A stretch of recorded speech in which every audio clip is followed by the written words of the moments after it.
जिन्होंने इस धम्म सम्मेलन का आयोजन किया। मैं अभिनंदन करना चाहता हूं आप सभी का। एक धम्म की ताकत इस मंच पर से इस मैदान में दिखाई और बता दिया हम 1% हो गए, पर इस देश में राज कर सकते हैं। बनते जी आज सभी को जगाने का काम कर रहे हैं, इसके लिए अभिनंदन करना चाहता।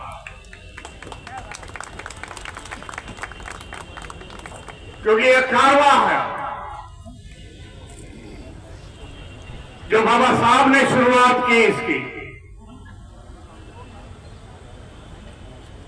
और इसी कारवे के साथ साथ हम लोग चले।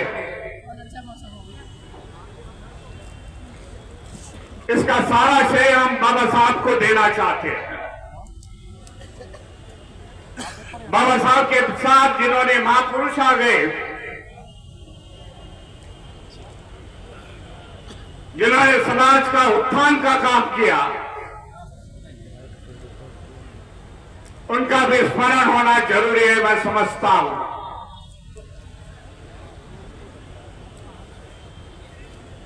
ये बाबा साहब के क्रांति का दिन, बाबा साहब ने समाज में क्रांति की जो 1947 में बाबा साहब की सामाजिक क्रांति महाराष्ट्र से चलती है। महार के 14 तालाब से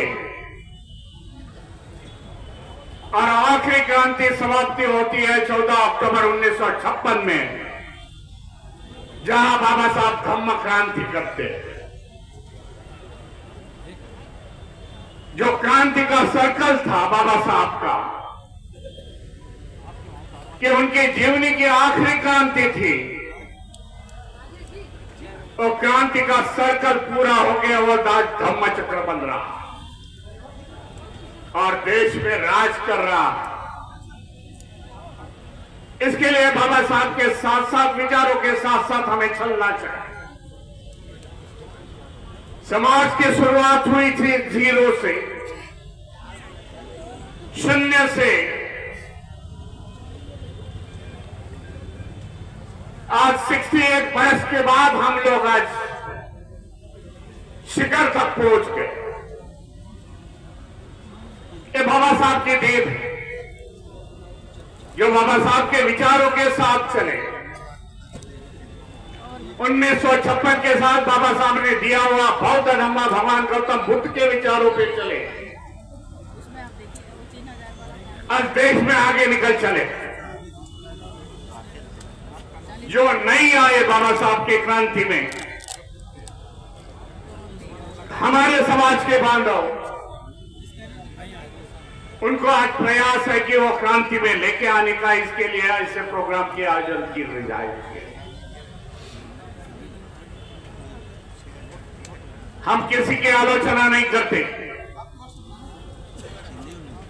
हमारे पुरखों को किसी ने क्या किया उसकी हम लोग आलोचना नहीं करते। बाबा साहब ने देखिए 1956 के बाद किसी धर्म की आलोचना नहीं की। हमारे को बौद्ध धर्म की अच्छाई लोगों को सामने बतानी है।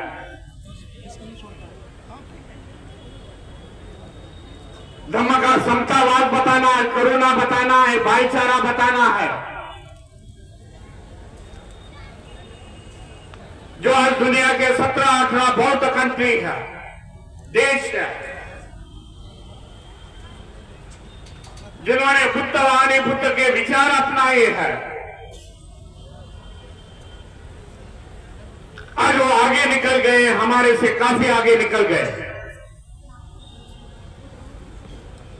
जापान का उदाहरण है, चाइना का उदाहरण है, कोरिया है। लेकिन यह भारत भूमि भगवान बुद्ध की जन्मभूमि और कर्मभूमि है। आज हम पिछड़े, देश पिछड़ा है।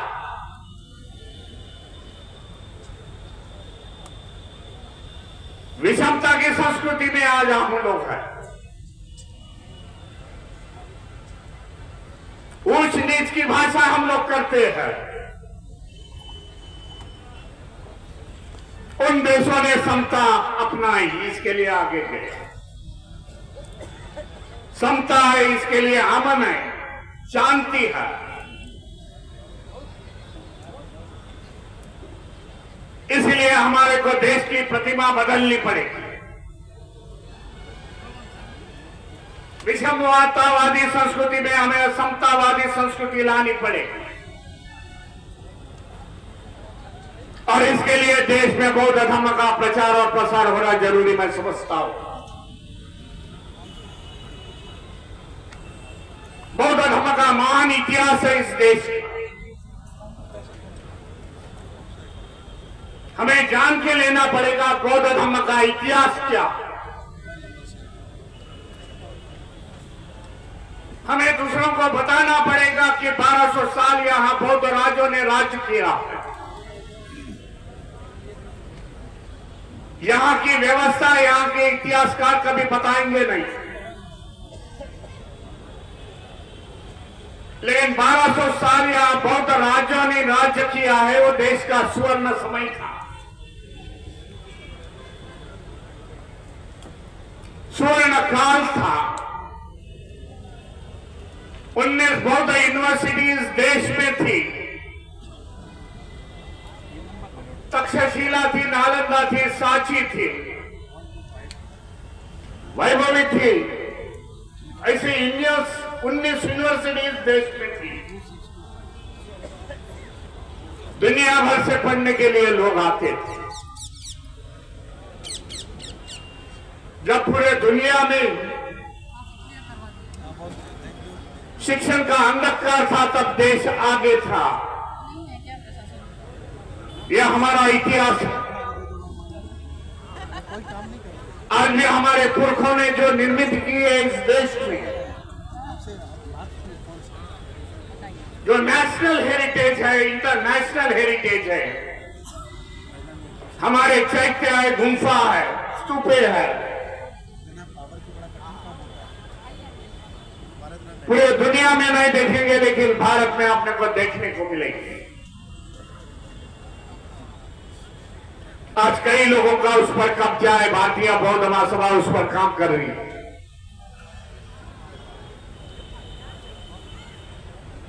हमें वो छुड़ाना पड़ेगा उनके कब्जे से, होने वाले एनक्रोचमेंट से।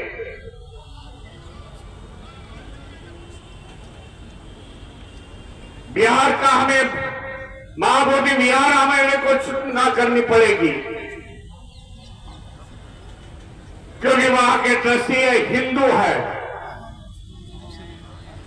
वहां बदलाव करना पड़ेगा, हमारे हाथ में लेने पड़ेगा। बौद्ध भिक्खु उनके हाथ में देने पड़ेगी। इसके लिए निर्णायक ताकत इस देश में खड़ी होनी मैं जरूरी समझता हूं। आज समय आ चुका, जो बाबा साहब ने निर्मित की हुई संस्था है,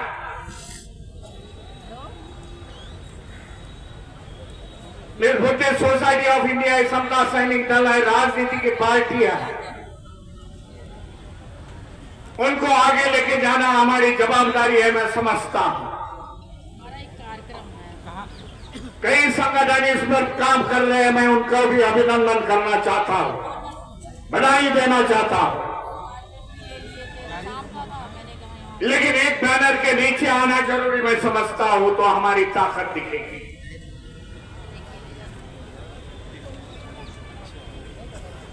इस देश में जो माहौल है, थोड़ा सा समय मांग के लेता हूं बनते जैसे। देश में जो माहौल है, जो विचारसरणी के लोग बैठे हुए हैं, और केंद्र में और स्टेट में, यही विचारसरणी के लोग जब बाबा साहब हयात थे, जिंदा थे, यही लोगों ने बाबा साहब को विरोध किया।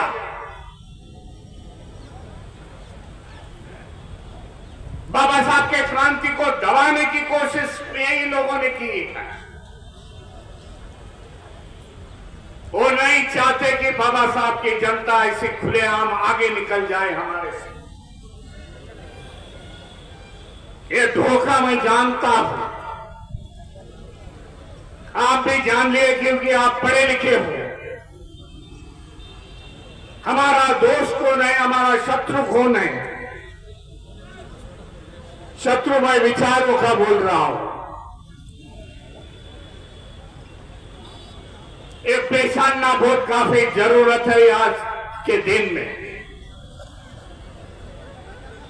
जब बाबा साहब की एक क्रांति दबाएंगे तो आपके फिर से दूसरे बाबा साहब नए निर्माण होंगे आपको आगे लेके जाने के लिए। इसके लिए बाबा साहब ने उस जमाने में कहा था, मेरा एक क्रांति का रथ आगे लेके जाना, लेकिन पीछे मत लाना, उसको है वही जगह रख दो। ये बाबा साहब के भूल आगे की सोचते थे। आज वो समय आ चुका है, बाबा क्रांति हुई, बाबा साहब ने क्रांति की और क्रांति को दबाने की आज देश में कोशिश हो रही। इसके लिए बाबा साहब ने उस जमाने में एक बुक लिखी है। जो बाबा साहब का साहित्य पढ़ते होंगे उनको मालूमात होगी, revolution and anti revolution in India. ये बाबा साहब को मालूम था 70-80 साल के बाद इस देश में फिर से मैंने क्रांति की है, उसको दबाने की कोशिश करेंगे। लेकिन एक समझना चाहिए हमें सभी ने, बाबा साहब तो अकेले थे। इतना बड़ा कारवां, इतनी बड़ी क्रांति बाबा साहब ने की। आज तो हम लोग करोड़ों में पढ़े लिखे हैं। निर्णायक भूमि में आना चाहिए कि बाबा साहब की क्रांति हम लोग आके निकल के लेके जाए। कई मुसले हैं आज देश में, इस एजुकेशन का मसला है इस देश में। बाबा साहब ने उस जमाने में कहा था पढ़ो, हमारा समाज पढ़ लिखा। बाबा साहब ने संविधान में प्रावधान किया रिजर्वेशन की, सरकारी नौकरियां में अच्छे बड़े जॉब मिल गए। रिजर्वेशन के माध्यम से हमारा सामाजिक आर्थिक शैक्षणिक स्तर आज आगे बढ़ गया। तब इन्होंने किया कि शिक्षण का प्राइवेटाइजेशन होना जरूरी है। देख लिया कि बाबा साहब का समाज एजुकेशन के माध्यम से आगे चल रहा है, एजुकेशन खत्म कर दो। नई लॉ आए गए हैं और वो लॉ के माध्यम से यहां किसानों का बच्चा किसान बनेगा, लेबर का बच्चा लेबर बनेगा। इस तरीका प्रावधान वो कायदे में है, वो पढ़ लो। सरकारी नौकरियां बेच दी, जिस माध्यम से हम लोग आगे निकल गए थे सरकारी नौकरियां से, रिजर्वेशन माध्यम से वो बेच दिया। आज रिजर्वेशन है किधर? क्या हमारे सामने कठिन है यहाँ? इसके लिए बाबा साहब ने उस जमाने में बताया था, फिर से मैं कोट कर रहा हूं बाबा साहब को, कि एक समय आ चुका कि अपने दीवारों पर लिख लो कि हमें शासन करती जमात बननी है। मैं समझता हूं समय आ चुका, कहीं न कहीं राजनीति में, धर्म नीति में, सामाजिक नीति में हम लोग इकट्ठा होना जरूरी।